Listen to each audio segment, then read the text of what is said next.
Hi viewers, welcome to our channel. ప్రస్తుతం మనతో పాటు దామో భారతి గారు సీనియర్ జర్నలిస్ట్ ఉన్నారు. వారితో ఒకసారి మాట్లాడదాం. సార్ నమస్కారం. నమస్తే. సార్ మంచు మనోజ్ అండ్ మోహన్ బాబు గారికి గొడవ జరిగిన తర్వాత మోహన్ బాబు గారు ఒక ట్వీట్ చేశారని, ఆ ట్వీట్ ఇప్పుడు వైరల్ అవుతుందని అంటున్నారు. అంటే ఎందుకు మంచు మనోజ్ ని కొట్టాల్సి వచ్చిందో ఆ ట్వీట్ లో చెప్పినట్టుగా చెప్తున్నారు సార్. అసలు ఆ ట్వీట్ లో ఏముంది, మరి ఎందుకు మంచు మోహన్ బాబు గారు మంచు మనోజ్ ని కొట్టారు సార్? ఇదొక నిన్నటి నుంచి నిన్న మార్నింగ్ నుంచి ఇది ఒక సంచలన సంఘటనగా మారింది.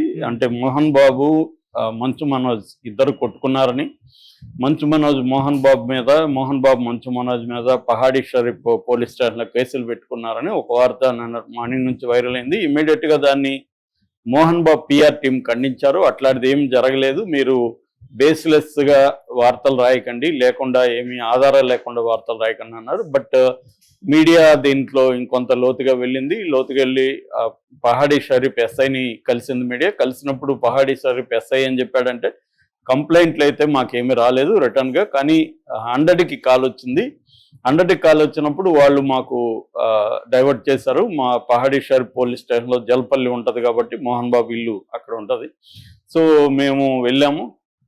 వెళ్తే వాళ్ళు ఏం జరగలేదు అని చెప్పారు. సరే మేము వచ్చేసాం, ఏదన్నా ఉంటే రిటర్న్గా కంప్లైంట్ ఇవ్వండి అని చెప్పారు. అంటే సంథింగ్ హ్యాపెండ్ అనేది జనాలకు అర్థమైంది. దానికి కొంత వీళ్ళు నెగేట్ చేసి, అంటే ఏమీ జరగలేదని పిఆర్ టీం ఇచ్చిన కొంతసేపటికే మనోజ్ తన భార్య మౌనికారెడ్డితో కలిసి రోడ్ నెంబర్ 12 బంజారా హిల్స్లో ఉండే టీఎక్స్ హాస్పిటల్కి వచ్చారు. సో అక్కడ మనోజ్కి సిటీ స్కాన్ కావచ్చు, తర్వాత ఎక్స్రేలు ఇవన్నీ తీశారు. దీన్ని తీసిన తర్వాత మనోజ్కి కాలులో మజిల్ ప్రాబ్లం అయింది, అట్లాగే మెడకు సంబంధించిన ఇంటర్నల్ గాయాలు ఉన్నాయనేది తెలిసింది. దాని తర్వాత 24 గంటల అబ్జర్వేషన్ పెట్టాలన్నారు డాక్టర్లు. లేదు, నేను వెళ్ళి మళ్ళీ మండే వస్తానని చెప్పి అతను పెయిన్ కిల్లర్స్ మిగతా ట్రీట్మెంట్ తీసుకొని వచ్చేసాడు. మెడకు ఒక పట్టి వేసుకొని బయట కనిపిస్తున్నాడు, బెల్ట్ వేసుకొని. సో అయితే వాళ్ళిద్దరూ భార్యాభర్తలు ఇద్దరు కూడా మాట్లాడలేదు. యాక్చువల్గా మౌనికారెడ్డి మీద కూడా మోహన్ బాబు అటాక్ చేస్తాడని కూడా బిగినింగ్ లో వార్తలు వచ్చాయి, కానీ వాళ్ళిద్దరు ఏమీ నోరు తెరవలేదు. మౌనికారెడ్డికి ఏం గాయాలైనట్టుగా కానీ ఏమీ లేదు. ఏదన్నా ఘర్షణ జరుగుండొచ్చు. సో ఈ క్రమంలో అంటే వాళ్ళు లేదు ఏమీ జరగలేదన్నారు, కానీ మనోజ్ దెబ్బలతో వచ్చాడంటే అందరికి అర్థమైపోయింది ఖచ్చితంగా కొట్టినట్టే ఉన్నారని. అయితే మోహన్ బాబు స్వయంగా కొట్టలేదు, అక్కడ ఒక అబ్బాయి దగ్గర కొట్టించాడు అనేది ఒక వార్త. అంటే శ్రీ విద్యా నికేతన్కి సంబంధించిన ఒక అతని దగ్గర మోహన్ బాబు కొట్టించాడు. ఇది ప్లాన్ గానే మోహన్ బాబు చేశాడు. సెటిల్మెంట్ కానీ ఇంటికి పిలిచి కొట్టించారు అనేది కూడా ఒక వార్త అవుతుంది. ఇదంతా కూడా అన్కన్ఫర్మ్డ్, ఎవరు వాళ్ళే చెప్తే తప్ప మనకి కన్ఫామ్ అనేది తెలియదు. ఇవంతా ఊహాగానాలే. అయితే ఇప్పుడు ఇది జరిగిన కాసేపటికే మోహన్ బాబు ఆయన ఒక ట్వీట్ చేశాడు. ఇంగ్లీష్లో ఒక ఇంట్రొడక్షన్ ఇచ్చి, కోరికలే గుర్రాలైతే అని 1979 సినిమా, అది దాసరి నారాయణరావు డైరెక్షన్లో మోహన్ బాబు, మురళీమోహన్, తర్వాత చంద్రమోహన్, ప్రభ, పటాపట్ జయలక్ష్మి వీళ్ళతో కాంబినేషన్లో ఒక కుటుంబ కథ చిత్రం అది. ఆ సినిమాలో ఒక ఫార్స్ సీన్ ఉంటుంది, అంటే యముడుతో ఒక కామెడీ సీన్ ఉంటుంది. యముడు దున్నపోతు మీద కూర్చుని, అది మోహన్ బాబు ఫస్ట్ యముడిగా వేసిన సినిమాల్లో ఫస్ట్ యముడిగా వేసిన సీన్. ఆ తర్వాత మోహన్ బాబు పాపులర్ అయ్యాడు యముడిగా, యమదొంగ ఇలాంటి సినిమాల్లో. సో ఆ సీన్ని వీడియో షేర్ చేసి, ఇది నాకు చాలా ఇంపార్టెంట్ సినిమా అని పెట్టాడు. నిజానికి ఆయన సినిమాలలో అదేం గొప్ప సినిమా కూడా కాదు, అది వన్ ఆఫ్ ద ఫిల్మ్స్ తప్ప అదేమి ఇది కాదు.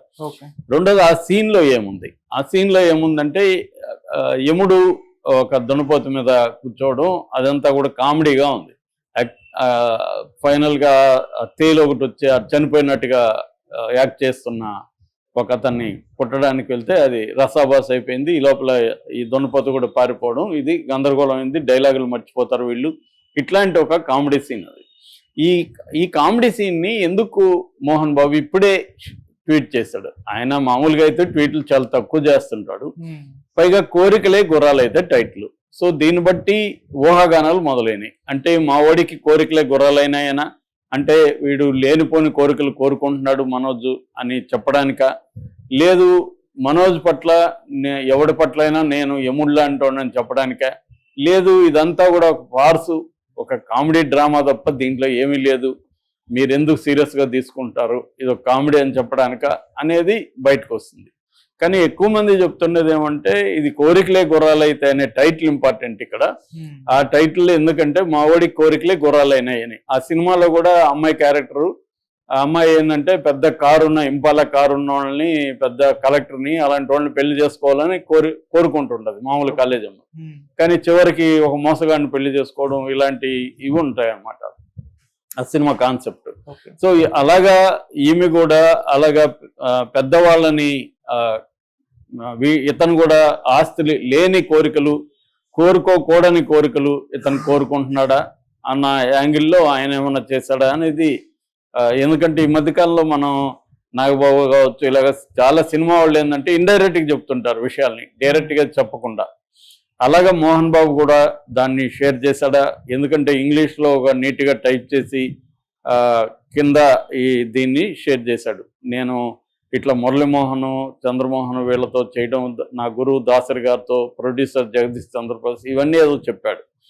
సో కానీ ఇప్పుడు సడన్ గా ఆ టైటిల్తో అలా ట్వీట్ ఎందుకు చేశాడు అంటే వీడికి ఎక్కువ కోరికలు అయినాయి కాబట్టి నేను వీడిని కొట్టాను అని చెప్పడానికి ఇండైరెక్ట్గా చేశాడా అనేది తెలియట్లేదు. ఏదేమైనా ఆస్తుల పంపకాల వల్లే గొడవ వచ్చిందని చెప్తున్నారు.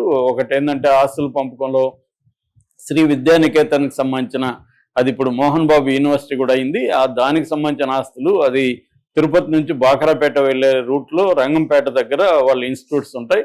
అక్కడ దాని నుంచే వాళ్ళకి ఎక్కువ రెవెన్యూ వస్తుంటుంది, ఆదాయం వస్తుంది. దాన్నేమో విష్ణుని చూసుకోమని కొద్ది రోజుల ముందు చెప్పాడు, విష్ణు చూసుకుంటున్నాడు. ఇప్పుడు ఆస్తుల పంపకం కూడా అయిపోయింది. ఆస్తుల పంపకంలో ఈ విద్యానికేతన అతనికి ఇచ్చేశాడు. జూబ్లీ హిల్స్ లో ఉండే ఇల్లుని మంచు లక్ష్మికి ఇచ్చాడు. తనేమో శంషాబాద్ దగ్గర జల్పల్లి దగ్గరికి వెళ్ళిపోయాడు. సో ఇతనికి ఇచ్చిన ఆస్తులు పెద్దగా ఆదాయం లేని ఆస్తులు, ఖర్చులు తప్ప ఆదాయం ఏం లేదు. సో మంచి ఆస్తులంతా అతనికి ఇచ్చేసావు అనే గ్రడ్జి మనోజ్కు ఉంది. రెండవది కెరీర్ పరంగా మనోజ్ కెరీర్ ఏ రకంగా ముందుకెళ్ళట్లేదు. దాదాపు 7 ఏళ్లుగా అతనికి స్క్రీన్ మీద కనిపించట్లేదు. ప్రొడ్యూసర్ చేయడానికి కూడా మోహన్ బాబు ఒప్పుకోవట్లేదు, బయట వాళ్ళు కూడా రావట్లేదు. కానీ విష్ణుకు మాత్రం మోసగాళ్ళు కానీ జెన్నీ కానీ వరుసగా ఫ్లాపులైనా కూడా మళ్ళీ 150 కోట్లు పెట్టి కన్నప్ప తీస్తున్నాడు. అంటే తన కెరీర్కి మాత్రం మోహన్ బాబు డబ్బులు పెడుతున్నాడు, నాకేమీ హెల్ప్ చేయట్లేదు అనేది ఉంది. మూడవది పెళ్లి చేసుకోవడం, మౌనికారెడ్డిని పెళ్లి చేసుకోవడం కూడా వాళ్ళ ఇంట్లో గొడవలకి కారణమైంది. ఎందుకంటే అమ్మాయి ఆల్రెడీ డైవర్సీ, ఒక భైరవ రెడ్డి అని ఒక బాబు ఉన్నాడు. అమ్మాయిని పెళ్లి చేసుకోవడం అనేది వాళ్ళకి ఇష్టం లేదనేది కూడా ఒకటి చెప్తున్నారు. రెండోది ఇంటర్ కాస్ట్ మ్యారేజ్ కూడా, అఫ్ కోర్స్ విష్ణుది కూడా అదే అనుకో. కానీ విష్ణు విషయంలో కూడా అప్పుడు మోహన్ బాబు హర్ట్ అయ్యాడు, దాని తర్వాత విష్ణు కన్విన్స్ చేయడం అవన్నీ ఏదో జరిగాయి. సో ఇలాగా అంతకుముందు లక్ష్మి విషయంలో కూడా జరిగింది. అంటే పిల్లల విషయంలో ముందు నుంచి కూడా మోహన్ బాబుకి ఈ ప్రాబ్లం ఉంది. ఆయన బయట చెప్పేదేమో నా పిల్లల్ని చాలా పద్ధతిగా పెంచానని చెప్తుంటాడు.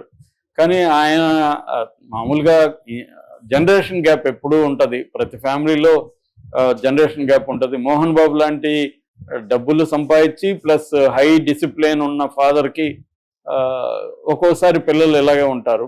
కానీ ఆస్తుల విషయంలో మాత్రమే గొడవ వచ్చింది. మంచిగా పిలిచి అతను